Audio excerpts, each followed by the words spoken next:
오늘 하나님의 말씀은 시편 130편입니다. 8절까지밖에 없기 때문에요. 한 절씩 교도하도록 하겠습니다. 성전에 올라가는 노래, 여호와여 내가 깊은 곳에서 주께 부르짖었나이다.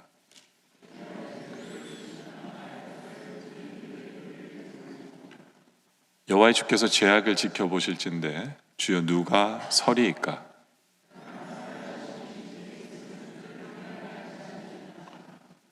나고 내 영혼은 여호와를 기다리며 나는 주의 말씀을 바라는도다.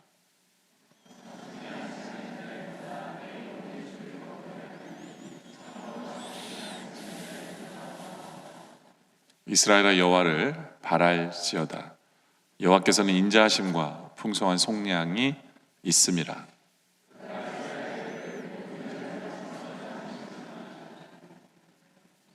아멘. 오늘은 시편 130편입니다.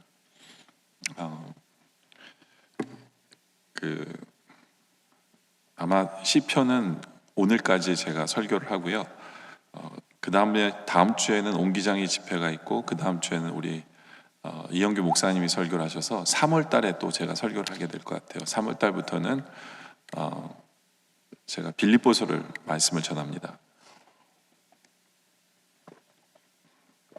예수의 마음을 품는 교회라는 표로 가기 때문에 이렇게 예수님에 대해서 좀 더 자세히 보려고 저희가 신약으로 넘어갑니다.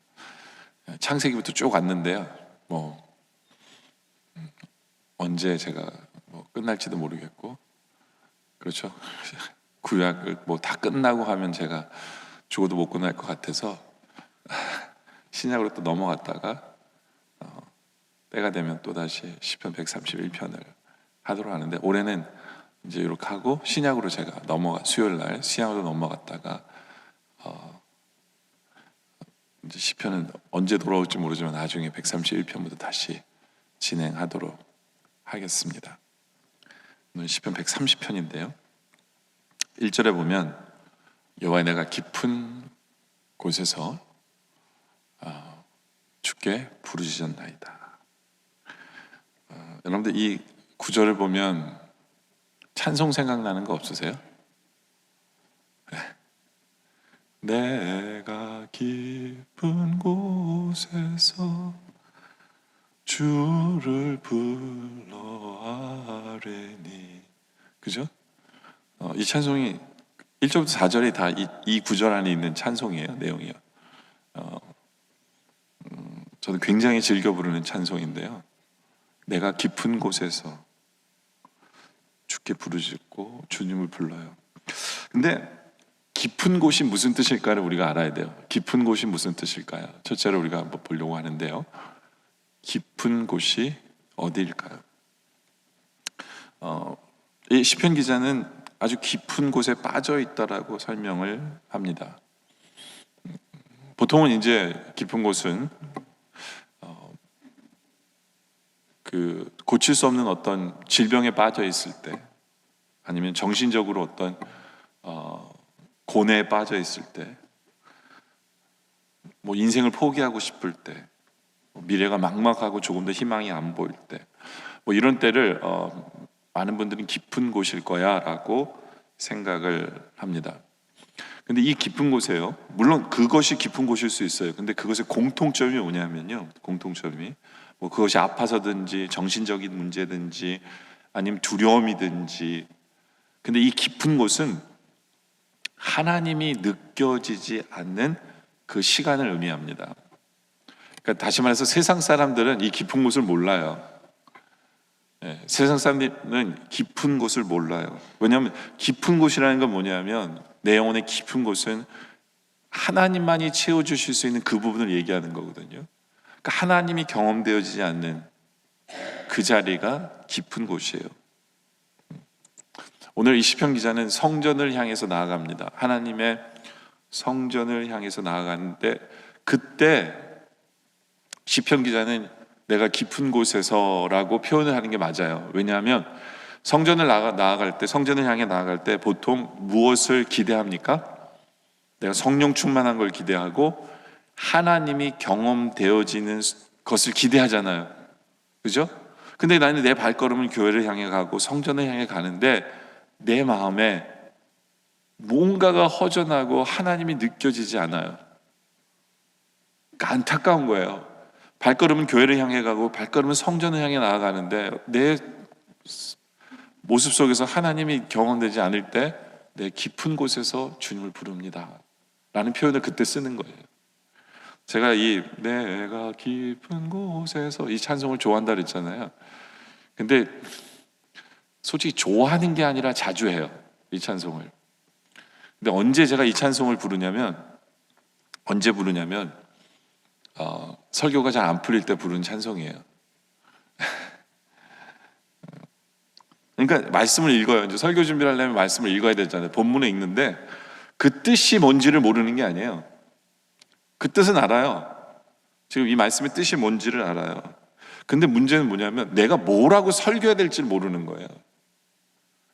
그러니까 하나님이 이 본문 말씀을 가지고 뭐라고 설교하기를 원하시는지가 느껴지지 않는 거죠. 그렇죠? 그럴 때 답답해요. 그렇게 답답해요. 하나님의 음성을 듣고 전해야 되는데 뜻은 알지만 내가 하나님 어떻게 하나님 전하기를 원하십니까? 그 말씀 속에서 내가 하나님의 음성과 하나님이 체험되지 않을 때 그 찬송을 불러지는 거예요. 내가 깊은 곳에서 주님, 이렇게 조용히 찬송을 부르지만 하나님 앞에 애타게 부르짖는 거예요. 애타게 부르짖어요. 이건 신음의 소리예요. 좌절의 소리입니다. 그래요? 하나님이 너무나도 멀리 느껴진다는 그런 소리예요. 근데 이제 이런 모습을 보면 세상 사람들은 뭐라고 평가를 하냐면, 세상 사람들은 야, 네가 너무 스트레스를 받은 거야. 예? 세상 사람들은 또 뭐라고 얘기하냐면 너 우울증 걸린 거 아니냐? 예?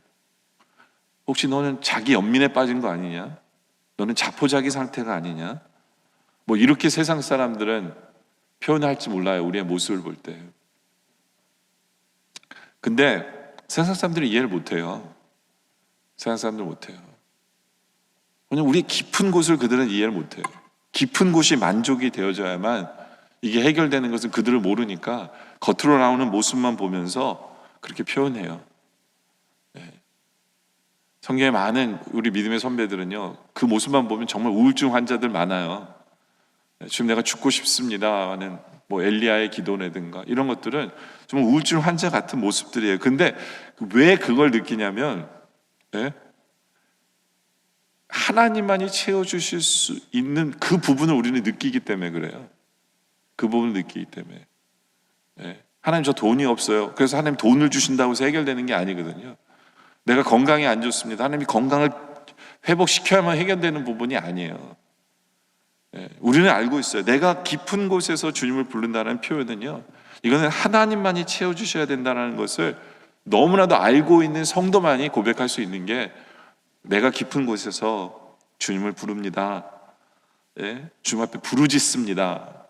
오늘 본문대로 하면 부르짖습니다. 저는요, 오늘 이 말씀을 대하는 우리 모든 성도들이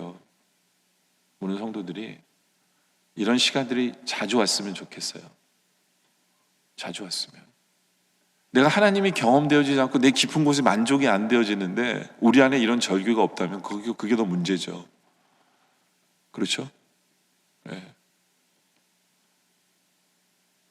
내가 하나님이 경험되어지지 않고 내 깊은 곳에서 만족이 없는데 뭐 매일 똑같은 삶인가 보다, 뭐 그저 그런가 보다, 괜찮겠지. 그건 가장 큰 문제예요. 가장 큰 문제예요. 여러분들이 오늘 수요예배 이렇게 참석하셨는데 이 순간에 하나님의 임재가 체험되어지니까, 예배를 드리러 나오는 이 발걸음 속에서 그냥 싫은데 그냥 억지로 나와서 아니나 다를까 아유, 괜히 나왔다 라고 생각이 되어진다면, 여러분은 깊은 곳에서 여러분들에게 하나님이 느껴지지 않는 그 절규가 없는 거예요. 절규가 없는 거예요. 그래서 이 내가 깊은 곳에서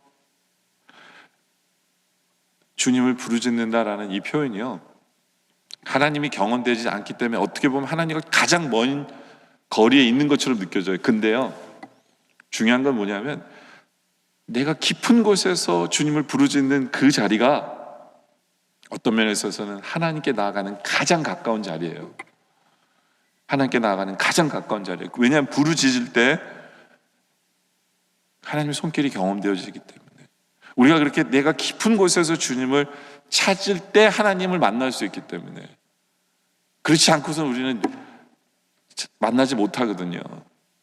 그렇기 때문에 내가 깊은 곳에서 주님을 아련다는, 부르짖는다는 것은 내가 주님과 멀리 느껴지는 것처럼 느껴지지만 바로 그 순간에 주님께 제일 가까워질 수 있는 순간으로 변하는 거예요. 여러분들, 요나라는 인물이 있죠. 그렇죠? 하나님은 요나에게 니느웨로 가서 말씀을 전하라고 그랬어요. 근데 반대로 다시스로 가죠. 근데 그가 있던 배가 폭풍을 만나고, 왜 폭풍을 만났는지 몰라요, 세상 사람들은. 근데 요나는 알아요. 나 때문이구나. 그래서 그 사람들에게 얘기하죠. 나를 뱃속에 바다에 던져라. 그래서 바다에 던졌을 때 던지자마자 물고기가 요나를 싹 집어 삼킵니다. 그리고 요나가 물고기 뱃속에서 뭐라고 표현했냐면, 요나서 2장 3절에 보면 주께서 나를 깊은 속 바다 가운데에 던지셨으므로. 그렇죠? 여기서 깊음이 나와요. 깊은 속. 지금 물고기 뱃속이에요. 너무너무 깊은 속이에요. 근데 이게 요나의 영적인 상태이기도 해요. 물고기 뱃속에 있어요. 근데 하나님이 체험되지 않아요, 선지자가. 하나님이 체험되지 않는 이 순간이에요.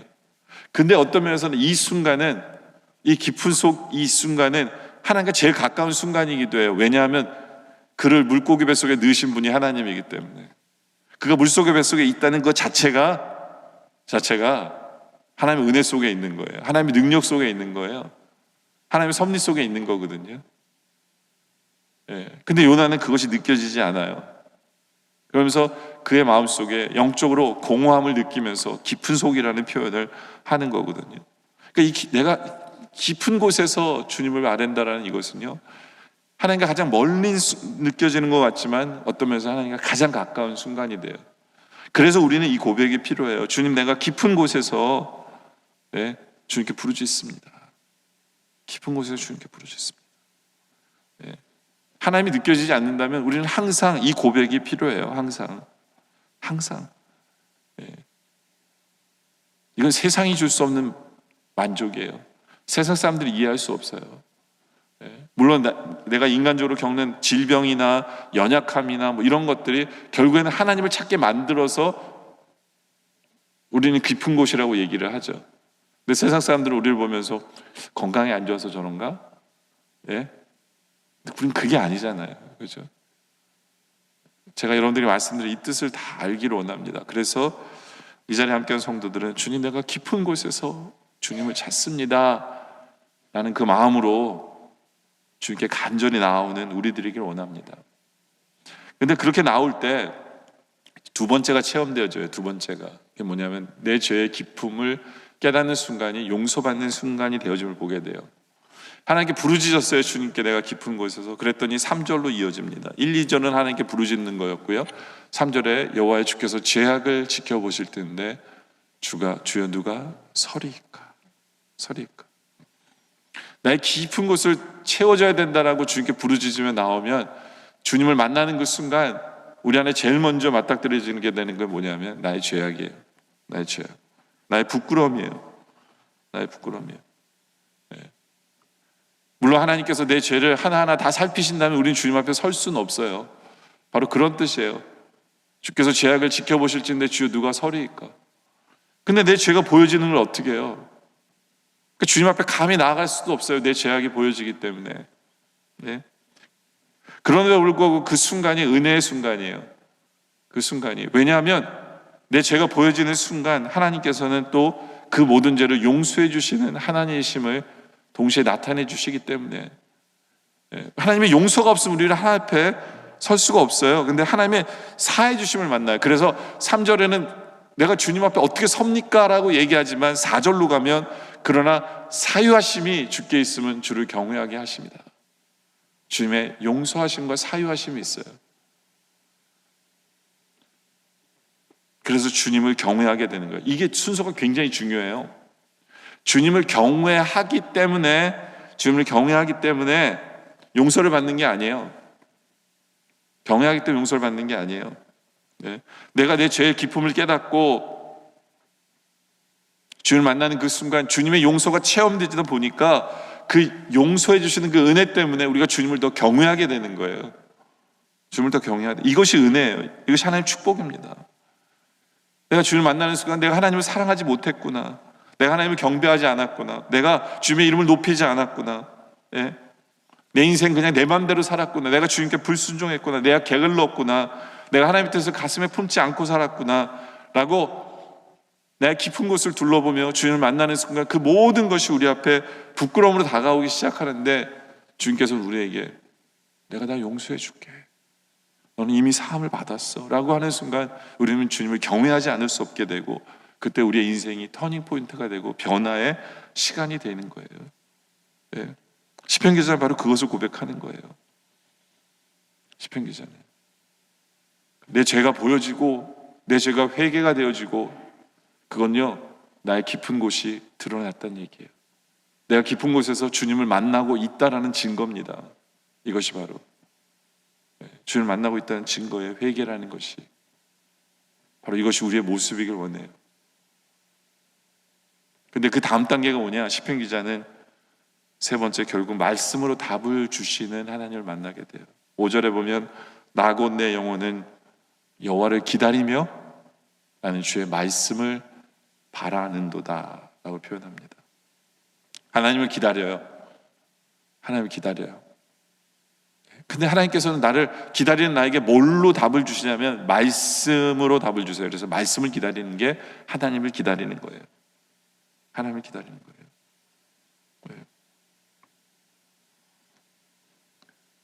나, 곧 내 영혼. 여러분들 나라는 존재는 바로 내 영혼이에요. 내 영혼. 근데 내 영혼이 뭘 기다리냐? 하나님께서 결국에는 말씀 주심을 기다리는 거예요. 그게 나의 깊은 곳에서 내가 원하는 바고 나의 소원인 거예요. 주님은 말씀으로 우리에게 답을 주세요. 말씀으로.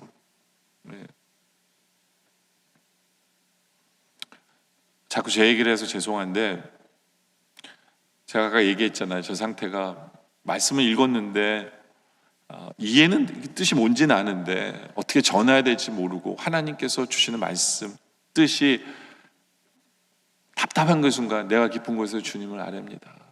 그러면서 동시에 회개도 나오고 그러다가 주님께서 이 말은 이렇게 전해라 라고 하나님께서 저희가 깨달음을 주실 때 그것만큼 희열이 없어요.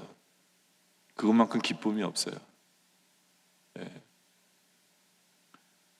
말씀을 받는다는 것 자체가 그것만큼 정말 익사이라는 게 없어요. 여러분들 이 설교를 한다는 것 자체가요. 설교를 한다는 것 자체가 굉장히 스트레스풀합니다. 굉장히 스트레스풀하다는 게 뭐냐면 어떻게 전하지? 뭐라고 전하지? 하면서 계속해서 나의 깊은 곳에서 주님을 이 찬송을 부르면서 고민하고 기도하고 또 기도하다가 졸다가 깨고 일어나서 소리치고 회개하고 그러다 다시 앉고 다시 읽고 아마 그때가 스트레스 레벨이 제일 하일 거예요. 딴 사람들 보면 미쳤구나. 저 지금 뭐 하냐. 근데 하나님께서 말씀을 주신 그 말씀을 선포할 말씀을 주셨다는 확신이 올 때 그것만큼 익사이라는 게 없어요. 그것만큼 감격하는 게 없어요. 그래서 매번 또 설교 준비하고 또 설교 준비하고 하는 것 같아요. 근데 오늘 이 구절을 보면서 제가 그런 생각을 해요. 건강에는 안 좋을 수 있겠구나 이게. 그럼에도 불구하고 설교는 또 하고 싶어지는 거예요. 왜냐하면 이 말씀을 주시는 이 기쁨이 이루 말할 수 없거든요. 내 영혼에 채워지지 않은 그 부분을 주님께서 말씀을 주실 때 채워줘요. 그 이유가 뭐냐면요, 하나님의 말씀이 하나님이기 때문에 그래요. 요한복음 1장 1절에 보면 태초에 말씀이 계시니라. 이 말씀이 하나님과 함께 하셨으니 이 말씀이 곧 하나님이세요. 하나님이세요. 뭐 설교하는 저뿐만 아니에요. 여러분들에게도 마찬가지예요. 내가 깊은 곳에서 주님을 아뢰입니다. 주님을 찾습니다. 주님, 내가 깊은 곳에 만족이 있길 원합니다 할 때 하나님께서 주시는 답이 뭐냐면 말씀이에요. 그래서 여러분들이 하나님께 주시는 그 말씀을 내가 체험되는 순간 우리는 내 영혼이 만족되어지는 것을 느끼게 되고, 그 말씀이 바로 하나님을 만나는 성도가 되는 거예요. 말씀이에요. 말씀. 여러분들 그 사도 바울이 그 하늘에 이끌려 올림을 받는 경험을 했잖아요. 그죠? 그 사도 바울이 천국에 가는 경험을 했어요. 그러니까 자기가 자랑 안 한다고 하면서 얘기한 거예요. 이건 뭐 자랑하면 안 되는데 하여튼 이런 경험이 있다. 그래서 내가 천국으로 올라갔다라고 얘기합니다. 근데 그의 경험하는 내용을 이렇게 보면 참 재밌어요. 왜냐면 천국에 올라가면 뭐라고 고백해야 돼요? 내가 봤다라고 얘기해야 되잖아요. 그죠? 근데 사도 바울은 그렇게 얘기 안 해요. 고린도서 12장 4절에 보니까 그가 낙원으로 이끌려가서 말로 표현할 수 없는 말을 들었어요. 말을 듣고 온 거예요. 이해가 되세요? 사도 바울이 천국을 본 게 아니에요. 천국에 가가지고 본 게 아니라 사도 바울은 듣고 온 거예요.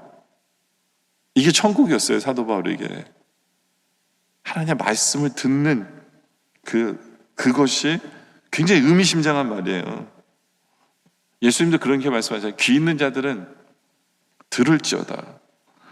로마서 10장 17절에도 보면 믿음은 들음에서 나는 거예요. 말씀을 통해 바로 그리스도의 말씀으로 말미암는 거예요.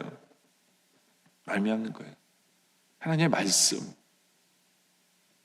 엘리야 같은 경우에도 보면 엘리야 같은 경우에도 정말 하나님 죽여주세요라고 막 그런 순간이 있었죠. 그죠? 근데 하나님께서 엘리야에게 나타나셔가지고 큰 바람이 지나가게 하시고 큰 지진이 일어나게 하시고 불이 지나가게 하셨는데 거기는 하나님이 계시지 않았어요. 그 어느 곳에도 하나님께. 근데 아주 세미한 소리가 들렸어요. 세미한 음성이 들렸어요. 근데 바로 그게 바로 하나님의 말씀이었던 거예요. 바로 하나님의 말씀이었던 거예요. 말씀 앞에서 깨어져요. 결국에는 내가 깊은 곳에서 주님을 부르고 부르짖으면 결국에는 말씀 앞에서 깨어지는 거예요. 찬송가 이런 가사 있죠. 주 모습 내 눈에 안 보이며 주 모습 내 눈에 안 보이며 그 음성 내 귀에 안 들려도 내 영혼 날마다 주를 만나. 어떻게 만나요? 신령한 말씀 늘 배우도다. 말씀을 통해 날마다 주님을 만나는 거죠. 그렇죠? 제가 아는 목사님은 제가 물어봤어요. 어떻게 목사가 되셨어요? 그랬더니 그분이 이렇게 대답하더라고요. 어느 날 그냥 하나님의 말씀이 깨달아졌어요. 이렇게 대답. 굉장히 평범한 대답처럼 들리지만요, 이게 진짜 은혜예요. 네. 이게 진짜 은혜예요. 여러분들 값진 건요, 굉장히 평범해 보여요. 네. 제가 예전에 어떤 분을 이렇게 지나가는데 제가 아는 사람이 그러더라고요. 저분 되게 부자라고 얘기하더라고요. 근데 진짜 평범한 옷을 입고 그냥 평범한 노인이에요. 근데 진짜 부자라고 그러더라고요. 그래서 제가 그때 느꼈어요. 아, 진짜 부자는 저렇게 평범하게 보이는 거구나. 네? 여러분들 우리 예수님의 모습도 마찬가지예요. 진짜 선물은 화려해 보이지 않아요. 진짜 선물 대신 예수님은 말구에서 태어나셨어요. 그죠? 우리는 뭐 어떤 신앙생활이라는 것을 뭘 화려한 것을 생각할지 몰라요. 어떤 기가 막힌 역사를 생각할지 몰라요. 기가 막힌 기적을 생각하는지 몰라요. 근데 아니에요. 하나님의 말씀이에요. 하나님의 말씀이 내 영혼을 만족시켜요. 내 영혼을 변화시킵니다. 성 어거스틴은 마찬가지예요. 네, 교회사에서 어거스틴이 차지하는 비중이 엄청나거든요. 이 사람이요, 근데요, 어떤 초자연적으로 하나님을 만난 게 아니에요. 네. 이 사람의 기록을 읽어보면 이 사람이 침상에 누워 있었는데 창밖에서 애들이 놀면서 뭐라 그러냐면 네? 그 가사가 이거예요. 일어나 읽어라, 일어나 읽어라예요. 네? 그러니까 일어나 읽어보래. 그 소리 때문에 이 사람이요, 침상에서 딱 일어나가지고 바로 옆에 있는 그 성경책을 잡으려다가 딱 떨어뜨렸어요. 성경책을 잡으러 딱 떨어뜨리니까 성경책 확 펼쳐지잖아요.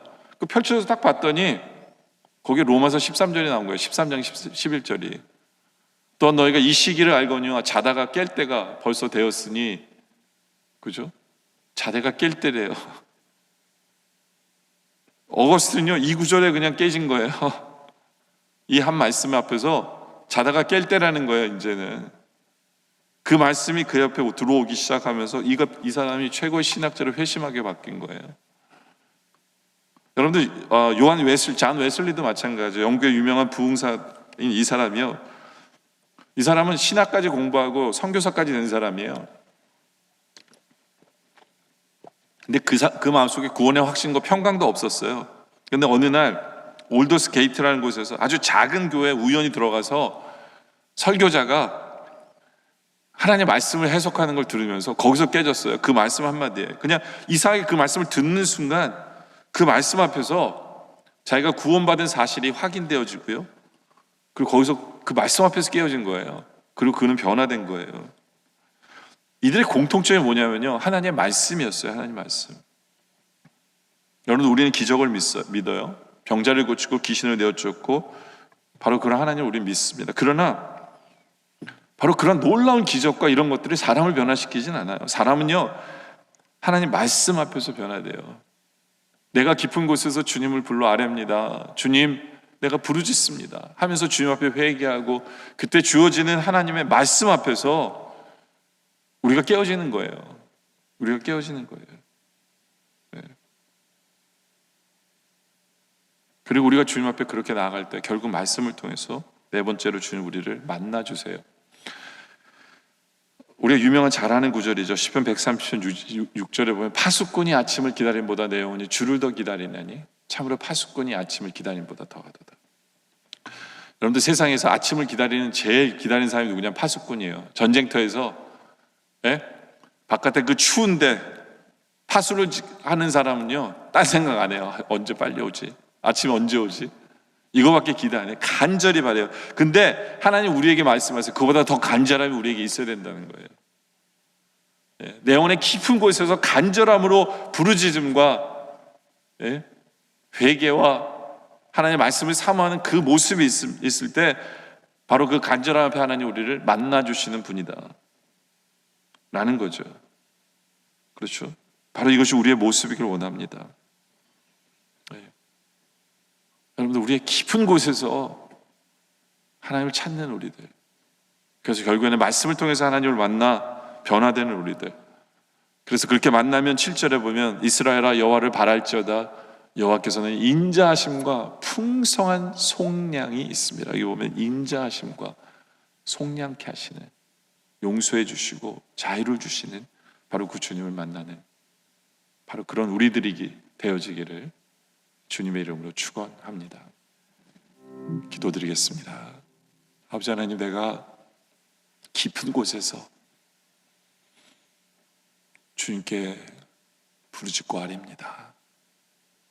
뭐냐면 그 자리가 주님의 빈자리이기 때문에 주님만이 채워줄 수 있기에 간절히 주님 앞에 나옵니다. 주님, 그곳을 채워주시옵소서. 아버지 하나님, 나의 죄 때문에 주님과 깊은 만남이 없습니까? 주님께서 우리 죄를 사해 주시는 주님을 만나게 하여 주시옵소서. 그리고 바로 그 깊은 곳을 하나님의 말씀으로 채워주심을 경험케 하여 주시옵소서. 우리가 간절히 주님 앞에 깊은 곳을 채워달라고 나올 때마다 우리와 만나주시는 바로 그 주님을 경험키를 원합니다.